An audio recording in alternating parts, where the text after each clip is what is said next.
Hai sobat horor, welcome. Malam ini saya akan melanjutkan kisah tentang kejadian mengerikan yang dialami oleh seorang pendaki. So, bagaimanakah kisah selengkapnya? Pastikan kalian menyimak video ini sampai selesai. Gua melihat jam. Waktu sekarang menunjukkan pukul 4:30 sore. Kabut mulai datang dan udara bertambah dingin seiring malam hampir menjelang. Suasana mulai gelap dengan makin rapatnya pepohonan di sekitar kami.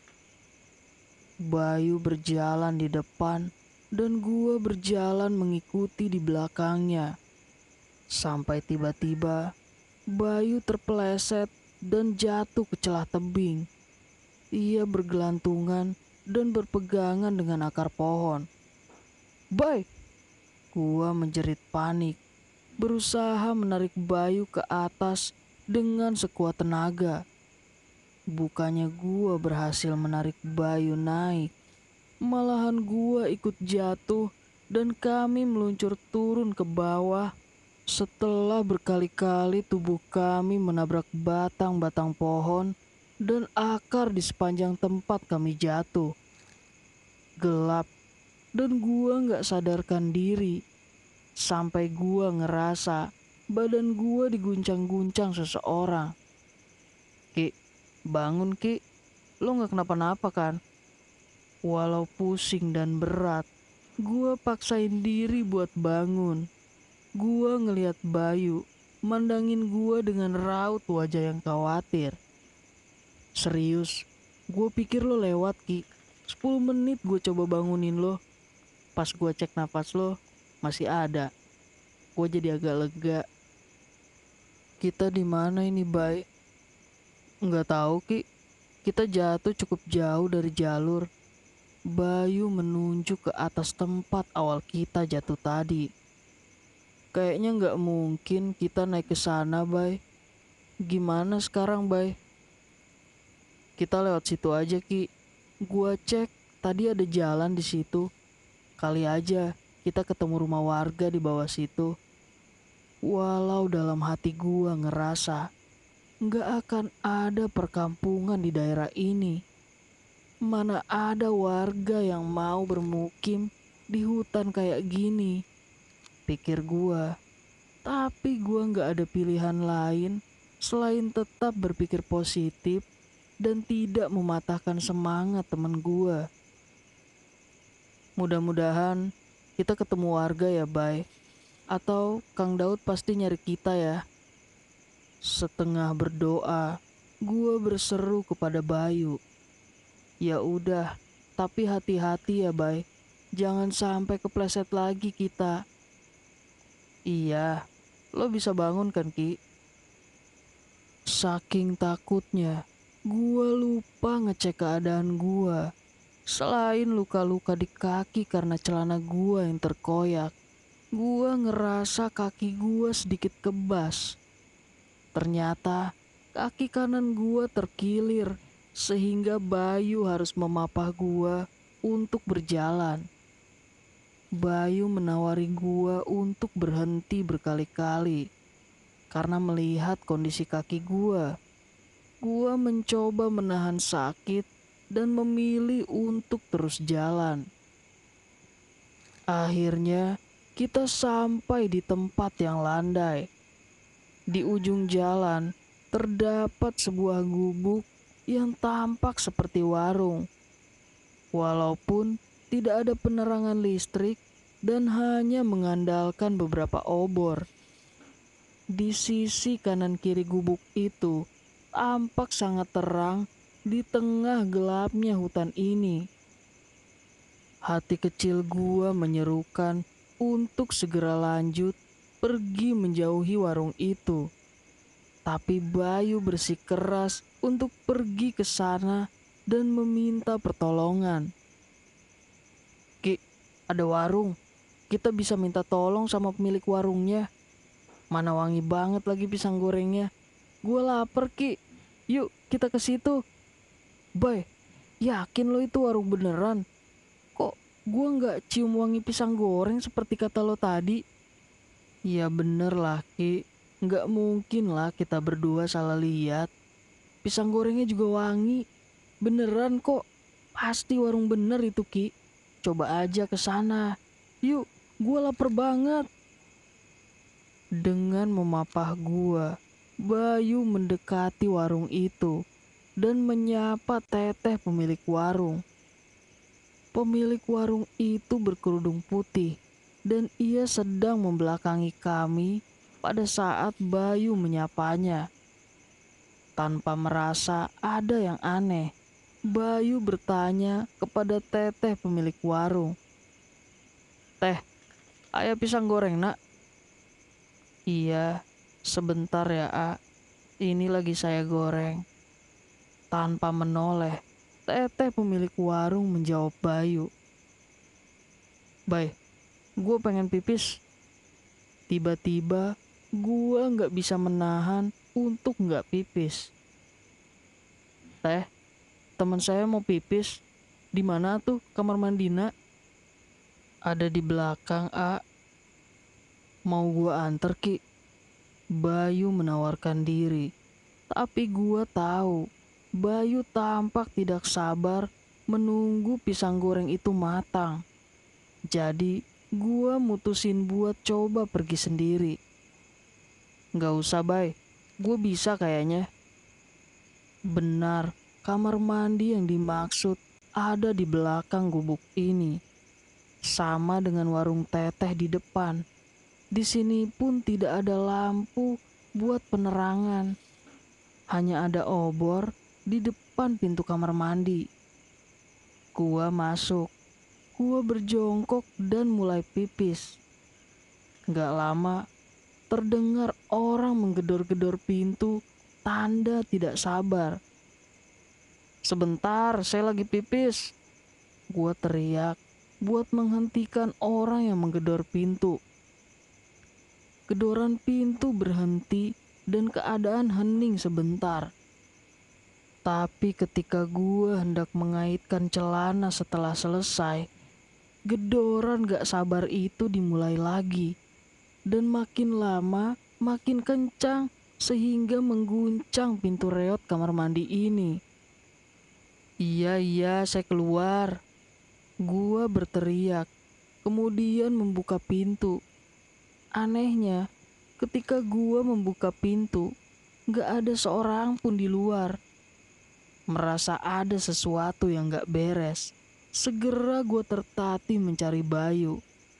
Gue melihat Bayu sedang menikmati pisang gorengnya dan Teteh pemilik warung masih pada posisi yang sama, membelakangi Bayu. Hampir setengah porsi pisang goreng sudah dilahap Bayu. "Teh, tadi ada orang yang gedor-gedor pintu kamar mandi. Siapa ya, Teh? Pas saya buka tadi nggak ada orang." "Oh, itu yang tinggal di sini juga." Teteh itu menjawab pelan. "Tapi saya buka tadi nggak ada, Teh." Gua yakin penglihatan gua nggak salah. Nggak ada siapa-siapa di sana. Nggak ada juga orang yang dimaksud Teteh ini. Dia gak suka sama yang dibawa ini.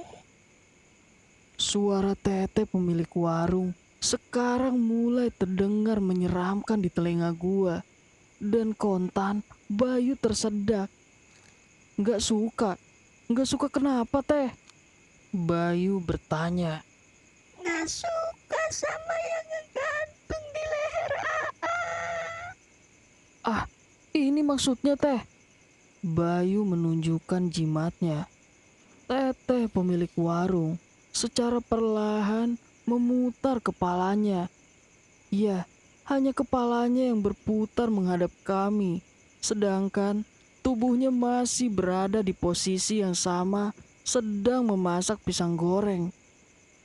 Tapi yang paling buat gue terkejut setengah mati, yaitu wajah Teteh pemilik warung itu bermuka rata, tanpa alis, tanpa mata, tanpa hidung dan mulut. Melihat itu, gua segera berlari dengan menyeret kaki gua yang sakit. Dan gak lupa juga menarik lengan baju Bayu untuk segera menjauhi warung setan itu. Gua terus berlari tanpa henti. Setelah gua yakin kami telah jauh dari warung dan setan itu, gua berhenti dan terengah-engah. Nafas gua gak beraturan. Jantung gua seperti mau pecah. Gua menoleh ke arah Bayu yang tiba-tiba bicara ngelantur. "Ki, kita tinggal di sini aja yuk." "Hah? Maksud lo, Bay?" Masih belum pulih syok gua melihat setan muka rata itu. Sekarang menghadapi Bayu yang sepertinya sedang kerasukan. Ya lo lihat deh, di sini tuh gelap, dingin, rame. Banyak orang kayak gua juga di sini. Bayu menyunggingkan senyum misterius. Ia kemudian melanjutkan ocehannya. Banyak orang yang mau tinggal di sini juga kayak gua. Tuh, kayak yang di sana itu. Bayu menunjuk rimbunan pohon dengan senternya. "Jangan ngaco lo, Bay, kalau ngomong. Gak lucu tau. Sumpah, gue takut banget.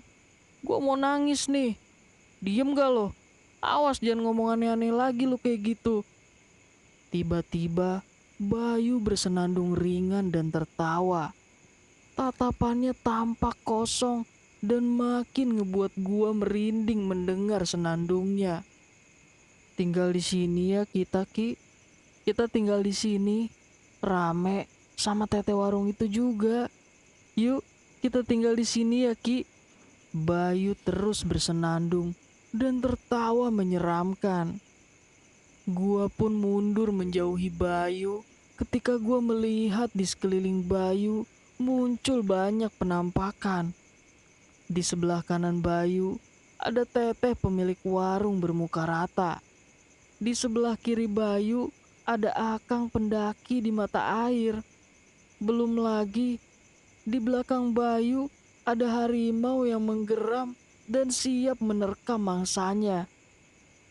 Dan yang paling membuat bulu kuduk gua merinding ketika udara dingin berhembus kencang dan terdengar suara tertawa khas kuntilanak dari atas pohon besar.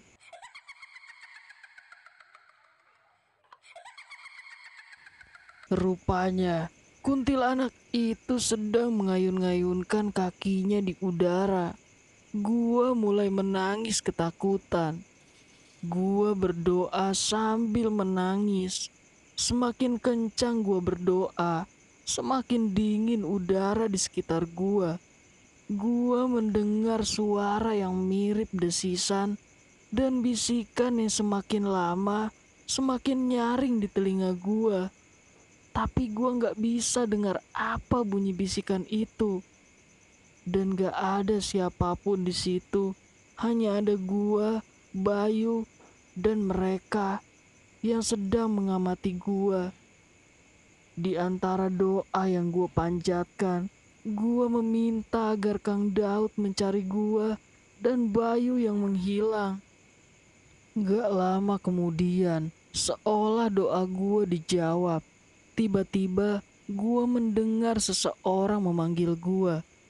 "Dik, Dik." Suara yang terasa familiar. Gua menoleh dan melihat sekelebat bayangan yang mirip Kang Daud di antara pepohonan. "Bay, Bay, sadar Bay, itu Kang Daud memanggil gua di sana." Gua masih berusaha menyadarkan Bayu di tengah kesurupannya itu. Dengan mata melotot, Bayu menggeram ke arah gua. "Nggak mungkin ada Kang Daud, Ki. Di sini yang ada cuma orang mati, Ki. Seperti kami ini." Bayu kembali tertawa menyeramkan. Dengan membaca bismillah, tanpa pikir panjang, gua menyenter ke arah bayangan Kang Daud dan mulai berlari meninggalkan Bayu yang tengah kerasukan itu. Gua terus berlari menyeret kaki gua, mengikuti bayangan sekelebat itu. Gua lari makin menembus ke dalam hutan ini. Senter gua mati secara tiba-tiba dan keadaan di sekeliling gua gelap seketika. Gelap, kenapa nggak ada cahaya di sini? Belum pernah gua merasa setakut ini.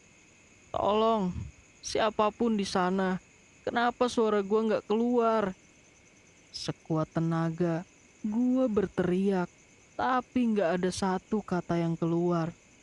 Seolah gua seorang bisu yang berusaha bicara lantang. Makin gua teriak, makin tenggorokan ini terasa tercekik, terhimpit dalam gelap. Tidak, suara itu semakin mendekat. Suara aneh yang gak mungkin berasal dari makhluk nyata. Bukan hewan, jelas bukan manusia. Suara kombinasi antara desisan dan bisikan. Suara halus yang pelan, tapi terasa nyaring di telinga. Berusaha sekuat tenaga, gue gerakin kaki untuk hengkang jauh dari sini. Menarik kaki gue yang terseret-seret. Menjauh, gue berusaha semakin menjauhi suara yang semakin jelas mengejar di belakang gue. Suara itu semakin jelas membentuk suatu kata yang pantang diucap pendaki. Mati. Gua terus berlari, menyeret kaki sambil menangis. Tolong, gua nggak ingin mati di sini. Tolong. Akhirnya, gua bisa juga berteriak. Tapi percuma, gua berteriak nggak ada orang juga di sini. Tapi gua nggak mau mati di sini. Gua harus menjauhi siapapun yang mengejar gua di belakang. Entah Bayu, entah setan lain yang mengejar gua. Kang Daud! Gua berteriak memanggil, berharap sekelebat bayangan mirip beliau kembali menampakkan diri. Dan kembali, gua melihat bayangan itu berkelebat menunjukkan arah. Kembali gua berlari mengikuti bayangan itu sampai terdengar gemercik air. Bayangan itu hilang seiring dengan subuh yang mulai datang. Gua terus berjalan mengikuti suara air sampai tiba di sebuah mata air. Gua gak kuat lagi berlari. Tenaga gua sudah habis. Kaki gua juga sakit bukan main. Gua terduduk di salah satu bebatuan, berharap menunggu bantuan bisa datang.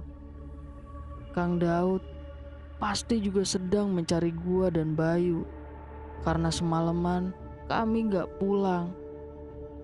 Karena terlalu lelah, gua akhirnya tertidur dan terbangun karena sebuah tepukan.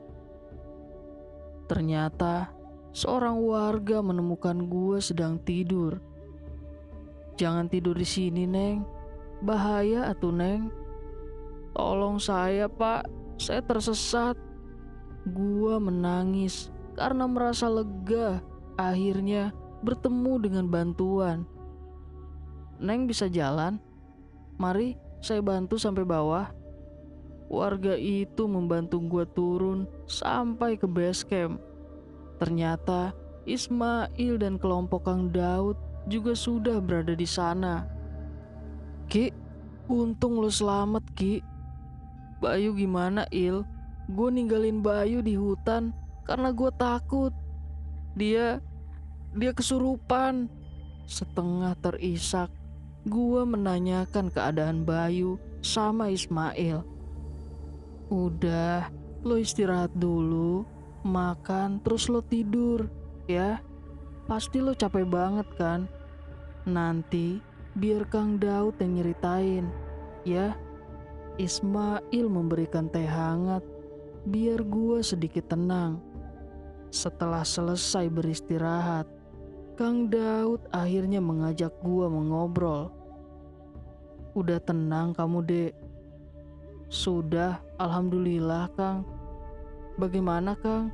Apa Bayu udah ketemu? Karena kamu udah tenang, saya akan ceritain. Kami sudah menemukan Bayu. Alhamdulillah, gue segera memanjatkan syukur. Gue merasa bersalah karena ketakutan dan meninggalkan sahabat gue sendirian. Saya turut berduka cita, Dek. Yang kami temukan jasad Bayu. Bayu meninggal di tempat setelah kalian jatuh ke tebing itu. Maksud Akang, Bayu meninggal di tempat. Tapi saya diajak Bayu, Kang. Kita ketemu warung dan ternyata itu warung setan. Terus kita kabur, terus Bayu kesurupan, tapi dia masih hidup, Kang. Waktu saya tinggalin dia di sana. Dokter sudah memastikan, Dek, bahwa Bayu meninggal di tempat karena patah leher waktu kalian terjatuh. Nggak mungkin, Kang. Saya yakin Bayu masih hidup, Kang. Tadi malam, saya bersemedi memanggil kamu yang masuk ke dunia mereka, Dek. Tapi Bayu sudah meninggal. Yang bersama kamu tadi malam itu bukan Bayu sahabat kamu, Dek. Innalillahi wa innalillahi roji'un. Gua menangis meratapi sahabat gua yang sudah mendahului. Beruntung kamu gak ikut makan makanan dari dunia mereka, Dek. Jadi kamu tidak terbawa selamanya ke dunia mereka. Terakhir, Kang Daud menutup ucapannya dengan kalimat itu seraya menepuk pelan bahu gua. Karena pengalaman itulah yang akhirnya membuat gua trauma, sehingga kali itulah pertama dan terakhirnya gua mendaki gunung bernama Gunung Salak.